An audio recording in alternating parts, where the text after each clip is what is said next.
redistributing the wealth. This is a middle-class uprising.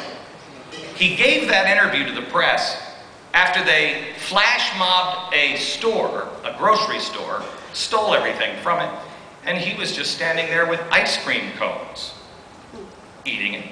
That was his redistribution of wealth. It's coming and has already happened in DC, New York, Las Vegas, Stockton, California, San Francisco, Chicago, in Wisconsin in August. How many people did they just drag out of the cars? Beat them in the streets. And nobody said anything. This is not an inherited problem. Any correlation between the rhetoric of this administration with the rich just having too much and depriving everyone else, I'm sure there's no correlation there. They think that they're being Robin Hood. But I've read Robin Hood. Has anyone else? They didn't steal from the rich. That's right. They took their money back from the tax collector.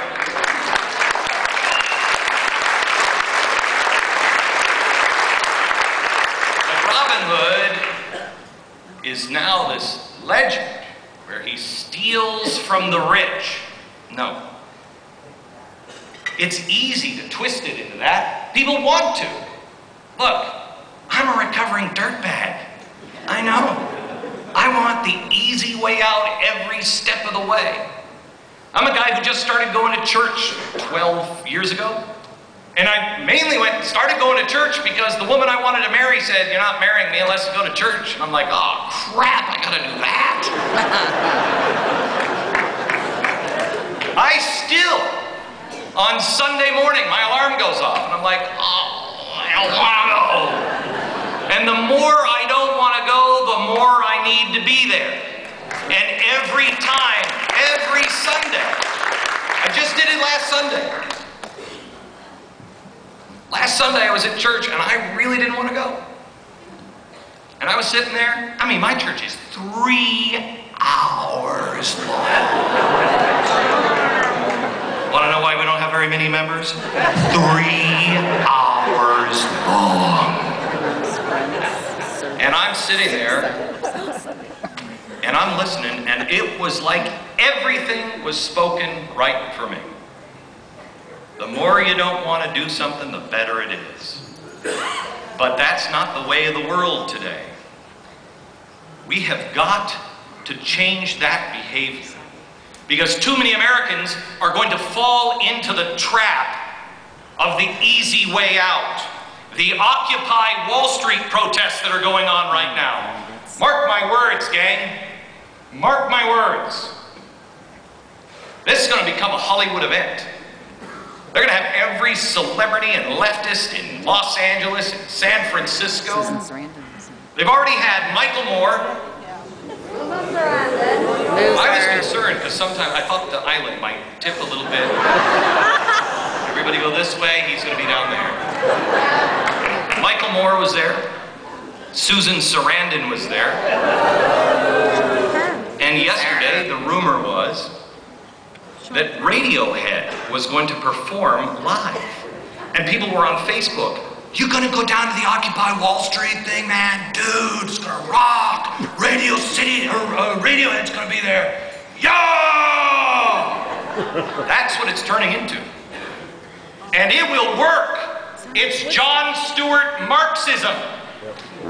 These dopes are useful idiots and they don't even know it. Here's the thing. We must do better than this. We are better than this.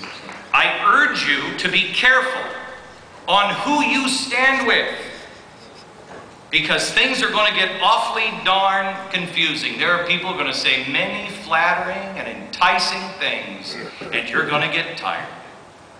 You're going to get tired.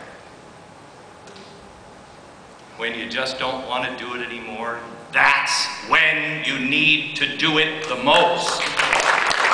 Don't fall in American way. We're the people who pull ourselves up. When the tough get going, here come the Americans. That's the way we've always been. I gotta tell you, I'm so glad I wasn't a pioneer. Because, I mean, just, my apologies, but crapping outside would have been enough for me. Boom! Let alone getting to the Rocky Mountains. You gotta be kidding. And then getting up, if you've ever driven through the Rocky Mountains, getting to the top of one of those mountains and then just see peak, peak, peak, peak, peak, peak. I'm like, I'm going down. Darn right I'm eating all of you. You said let's climb up the mountain.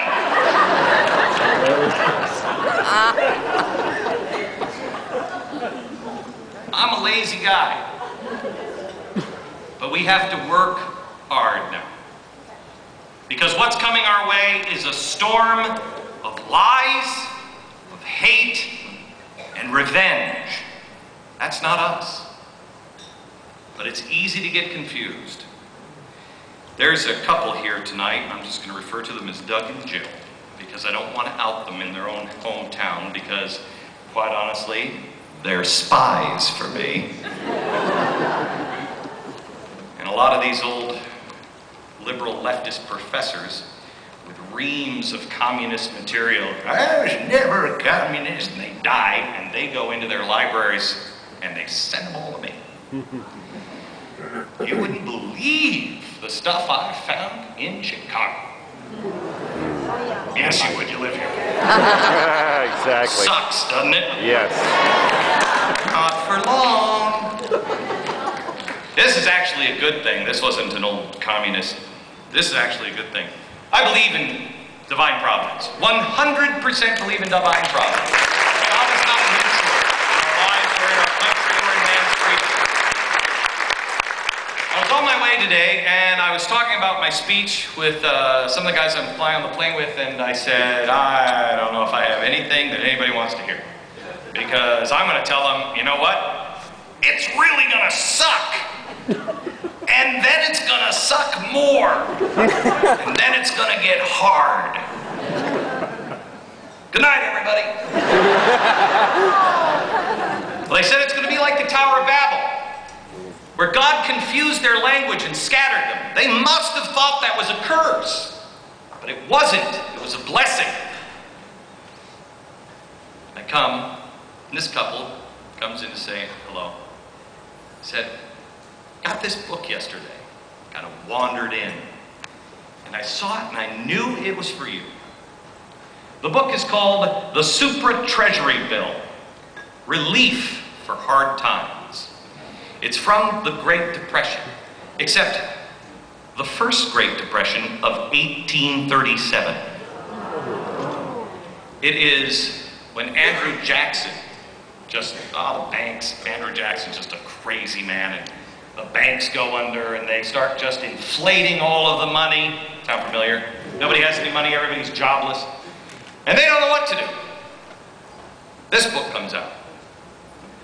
And the message of this book is, sure, I know this looks really bad and nobody wants to hear this, but this is a blessing for us. We've become too materialistic. We've become reckless. We've spent when we shouldn't have spent. But know that God is with you and that everything will be okay if we just right ourselves personally. The message of 1837 is the message of today. We are not the people that form flash mobs. I don't know who those people are. That's not us. We're better than that. America was great and exceptional because we were good. That's de Tocqueville. De Tocqueville, a flashy freshman, that comes over and says, what is it about this America thing that makes them so exceptional that we will later deny even existed?